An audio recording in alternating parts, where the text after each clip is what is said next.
अब ली Chatelier principal क्या है? एक्चुअली हमारी लाइफ का लॉ है। हमारी मेंटल बॉडी या हमारी बॉडी कभी भी तैयार नहीं होती है किसी भी नए चेंज के लिए। यस और नो?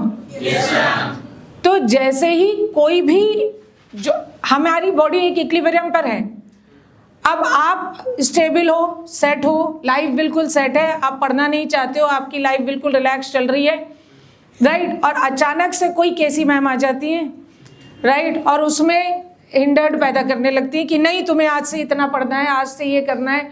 शुरुआत में कोई इस चीज़ के लिए तैयार नहीं होता है मेंटली, तो एकदम से क्या आता है? रिपल्शन आता है, और हमेशा इक्विलिब्रियम उस डायरेक्शन में भागता है सो दैट वो किए गए चेंज का क्या करे?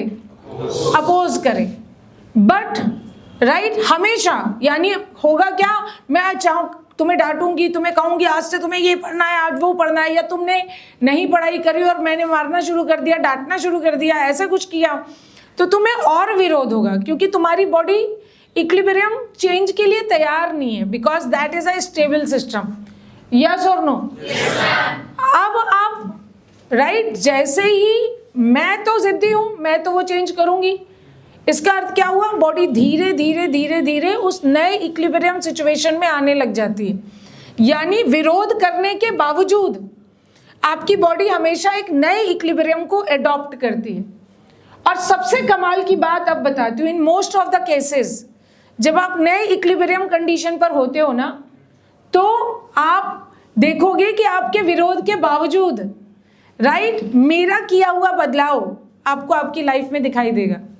इसका मतलब क्या हुआ? जो भी चेंज किया जाता है उसका अपोज होता है, उसका विरोध होता है, but still the applied change is partially appeared at the new equilibrium. इसका मतलब क्या हुआ? कंप्लीटली अंडू नहीं होता।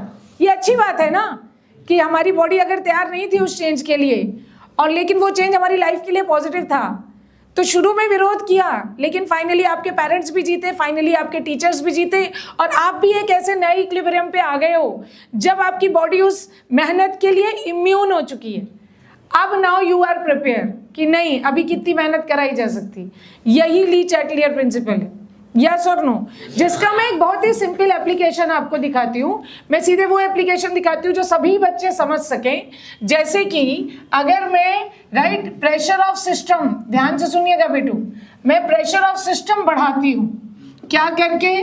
बाय वॉल्यूम ऑफ सिस्टम को कम करके, राइट। अब जैसे मतलब मैं समझ नहीं आया आप क्या कह रहे हो? मतलब कोई रिएक्शन अगर पिस्टन सिलेंडर में हो रही है, मान लीजिए N2 + 3H2 give twice of ammonia, ये रिएक्शन हो रही है और ये इस पिस्टन सिलेंडर में हो रही है। Now it is at equilibrium, ये अपनी एक स्टेबल कंडीशन में, it is at equilibrium.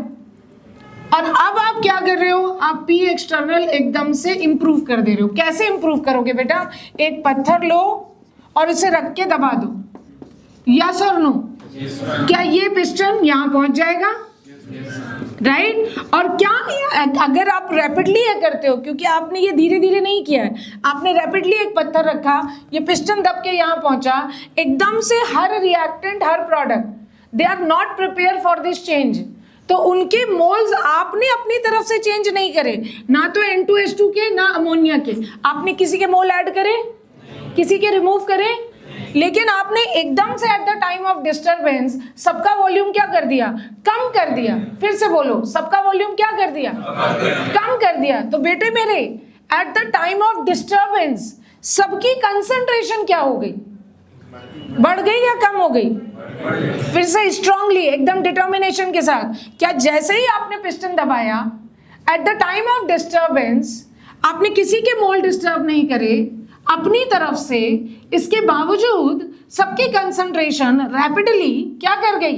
Increase हो गई। अब सिस्टम आपका विरोध करने बैठा, तो वो इस कंसंट्रेशन को कम करने की डायरेक्शन में ले जाएगा। पहले मैंने क्या बोला वो मैं लिख रही हूँ, सो दैट आपको दिखाई दे बोर्ड पर कि मैंने क्या बोला, कि प्रेशर ऑफ सिस्टम बढ़ा रहे हैं बाय वॉल्यूम ऑफ सिस्टम कम करके। तो जो कंसंट्रेशन है ऑफ सिस्टम, रिएक्टेंट नहीं, प्रोडक्ट नहीं, सबका, वो क्या हो गई बेटा? एकदम से बढ़ गई, राइट। तो ऑलवेज ध्यान से सुनना, रिएक्शन मूव टुवर्ड्स लेस मोल। किधर भागेगा बेटा? Towards less mole of gases. बताऊंगी क्यों? इसलिए सो दैट, देख इधर, वो पिस्टन 10 लीटर का था, मैं उसे दबा के 5 लीटर पे खड़ी हूं, तो वो पिस्टन 5 लीटर को 7 लीटर नहीं कर सकता, वो 5 को 7 नहीं कर पाएगा। वो 5 लीटर पे मैं खड़ी हूँ पत्थर रख के, तो वो 5 लीटर पर ही है, लेकिन उसके बावजूद उसे मोल कम करने हैं, मोल नहीं कंसंट्रेशन कम करनी है, उसके लिए वो वॉल्यूम में कुछ छेड़ नहीं सकता, क्योंकि वो तो एक्सटर्नली 5 लीटर हो गया है। तो वो ओवरऑल कंसंट्रेशन को कम करने के लिए ओवरऑल मोल्स को ही कम करेगा। अब देखो, अगर delta Ng greater than 0 reaction है, let's assume PCl5 gives PCl3 plus Cl2, अगर ये वाला इक्विलिब्रियम है, राइट, तो बताओ इसमें कम मोल किधर है, फॉरवर्ड साइड में या बैकवर्ड साइड में? बैकवर्ड साइड में। That means reaction move, instantly reaction move backward. Yes और नो बेटा? 100% श्योर?